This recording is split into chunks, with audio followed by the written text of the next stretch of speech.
नमस्कार दोस्तों, एक बार फिर सभी आपका स्वागत है मेरे नए exam point learn to grow में।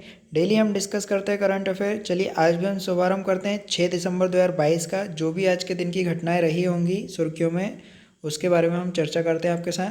तो चलिए गाइस शुभारंभ करते हैं आज के वीडियो का। आपका पहला प्रश्न है, किस बैंक ने शहरी सहकारी बैंकों के लिए 4 स्तरीय नियात्मक मानदंडों को लागू किया है? आपके ऑप्शन है, option number 1 state bank of India, option number second है reserve bank of India, option number C है थर्ड है central bank of India, option number fourth है पंजाब नेशनल बैंक। चलिए गाइस तो देख लेते हैं इसका आंसर क्या है। भारतीय रिजर्व बैंक आरबीआई ने 1 दिसंबर 2022 को भारत में शहरी सहकारी बैंकों यूसीबी के लिए एक 4 स्तरीय संरचनाओं को अधिसूचित किया है। इससे पहले भारत में यूसीबी को आरबीआई द्वारा 2 श्रेणियों में विभाजित किया गया था। भारतीय रिजर्व बैंक ने शहरी सहकारी बैंकों के मुद्दों की जांच के लिए पूर्व deputy governor reserve bank Shri NS. Vishwanath की अध्यक्षता में 15 फरवरी 2021 को शहरी सहकारी बैंकों पर एक विशेषज्ञ समिति का गठन किया था। तो ये तो गाइज क्वेश्चन रिलेटेड हो गए। इसके बाद अन्य जो फैक्ट है रिजर्व बैंक का, तो रिजर्व बैंक का मुख्यालय कहाँ पे हमारा मुंबई महाराष्ट्र में है। और रिजर्व बैंक की जो स्थापना हुई थी वो 1 अप्रैल 1935 में हुई थी। और अभी करंट में जो गवर्नर हैं 24वें नंबर के हमारे शक्तिकांत दास हैं। और रिजर्व बैंक को बैंकों का बैंक भी कहा जाता है। तो गाइज इसका जो राइट आंसर होगा वो होगा हमारा option number second, reserve bank of India. चलिए गाइज तो नेक्स्ट क्वेश्चन देखते हैं हम हमारा। नेक्स्ट प्रश्न है, राजीव लक्ष्मण करिंदकर को हाल ही में कितने वर्ष के लिए राष्ट्रीय सांख्यिकी आयोग का अध्यक्ष नामित किया गया है? आपके ऑप्शन है 3 वर्ष के लिए, ऑप्शन सेकंड है 4 वर्ष के लिए, ऑप्शन थर्ड है 5 वर्ष के लिए, ऑप्शन फोर्थ है 6 वर्ष के लिए। तो चलिए गाइस इसके बारे में देख लेते हैं हम क्या है आंसर। भारत सरकार ने Rajeev Laxman Karandikar professor emeritus Chennai mathematical institute CMI को 3 साल की अवधि के लिए भारत के राष्ट्रीय सांख्यिकी आयोग NSC के अंशकालिक अध्यक्ष के रूप में नियुक्त किया गया है। वह CMI के प्रोफेसर एमट्रिस के रूप में जारी रहते हुए एक अतिरिक्त जिम्मेदारी के रूप में भूमिका निभाएंगे। यानी जो पहले के प्रोफेसर हैं उनके साथ ये सहायक के रूप में भूमिका निभाएंगे। उन्होंने 2010 में विजिटिंग प्रोफेसर के रूप में CMI ज्वाइन किया था और जनवरी 2011 से अप्रैल 2021 तक CMI के निर्देशक के रूप में कार्य किया है। तो गाइज इसका जो राइट आंसर होगा वो होगा हमारा ऑप्शन नंबर फर्स्ट, 3 वर्ष के लिए। चलिए नेक्स्ट क्वेश्चन देखते हैं, किस राज्य ने आरक्षण बढ़ाकर 76% करने के लिए विधेयक पारित किया है? ऑप्शन है मध्य प्रदेश सरकार ने, ऑप्शन सेकंड है छत्तीसगढ़ सरकार ने, ऑप्शन थर्ड है उत्तर प्रदेश सरकार ने, ऑप्शन फोर्थ है बिहार सरकार ने। चलिए गाइज तो देख लेते हैं, आरक्षण का मुद्दा वैसे ही बहुत बना है सुर्खियों में। तो छत्तीसगढ़ विधानसभा ने सर्वसम्मति से सरकारी नौकरियों और सैनिक संस्थाओं में प्रवेश के लिए आरक्षण को 76% करने के लिए 2 संशोधन विधेयक पारित किए हैं। इन विधेयकों के अनुसार अनुसूचित जाति को 32%, अन्य पिछड़ा वर्ग को 27% और अनुसूचित जाति को 13% का कोटा मिलेगा। जबकि जो आर्थिक रूप से कमजोर वर्ग है EWH जो आता है, इकोनॉमिक्स व्हीकल सेक्टर को सार्वजनिक रोजगार और शैक्षणिक संस्थाओं में प्रवेश में 4% का आरक्षण मिलेगा। तो ये था छत्तीसगढ़ के बारे में। अब छत्तीसगढ़ के जो राज्यपाल हैं वो हैं अनसुईया उइके हैं और मुख्यमंत्री भूपेंद्र बघेल। और छत्तीसगढ़ की जो स्थापना हुई थी वो मध्य प्रदेश से अलग होकर हुई थी। तो इसका गठन जो हुआ था 1 नवंबर 2000 को हुआ था। और छत्तीसगढ़ की जो राजधानी है वो है रायपुर। तो गाइज इसका जो राइट आंसर होगा ऑप्शन नंबर सेकेंड, छत्तीसगढ़। चलिए नेक्स्ट देखते हैं, किस देश ने चंद्रमा अंतरिक्ष यान को चलाने के लिए भाप का सफलतापूर्वक प्रयोग किया है? तो ये कीर्तिमान किसने हासिल करा है? ऑप्शन फर्स्ट है भारत, ऑप्शन सेकंड है जापान, ऑप्शन थर्ड है अमेरिका, ऑप्शन फोर्थ है चीन।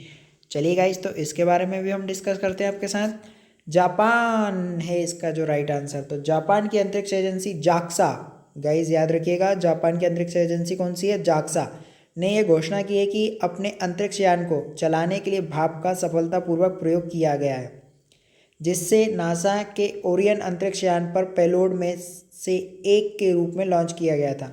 जाक्सा के अनुसार ये जल प्रणोदक प्रोदोदन प्रणाली का उपयोग करके निम्न पृथ्वी की कक्षा से परे दुनिया का पहला सफल कक्षा नियंत्रण ऑर्बिट कंट्रोलर है। जापानी अंतरिक्ष अन्वेषण अधिकरण तथा Japan aerospace exploration agency Japan की अंतरिक्ष सरकारी अंतरिक्ष संस्थान है, यानी जाक्सा। जाक्सा का फुल फॉर्म है ये, जापान एरोस्पेस वाला।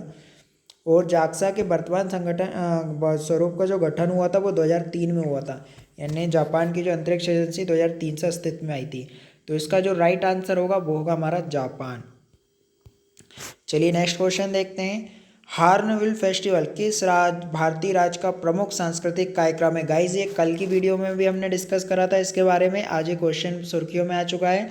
तो आपके ऑप्शन है मणिपुर, मेघालय, मिजोरम या नागालैंड। तो गाइज चलिए देखते हैं इसका क्या आंसर है। नागालैंड का हार्नबिल महोत्सव, जिसे त्योहारों का त्यौहार भी कहा जाता है। तो गाइज पहला ही वनडे एग्जाम में क्वेश्चन आ सकता है कि त्योहारों का त्यौहार किस फेस्टिवल या महोत्सव को कहा जाता है। तो आपका जो आंसर होना चाहिए वो हार्नबिल महोत्सव होना चाहिए। सेकेंड पॉइंट है इसमें, नागालैंड की समृद्ध संस्कृति को प्रदर्शित करता है ये। भारत ने 1 दिसंबर 2022 को G20 की अध्यक्षता ग्रहण की है और नागालैंड में उसी दिन 23वां हार्नबिल महोत्सव 2022 शुरू हुआ है। तो गाइज इसमें 1 दिसंबर 2022 को G20 की अध्यक्षता कौन कर रहा है? हमारा देश भारत कर रहा है, महान।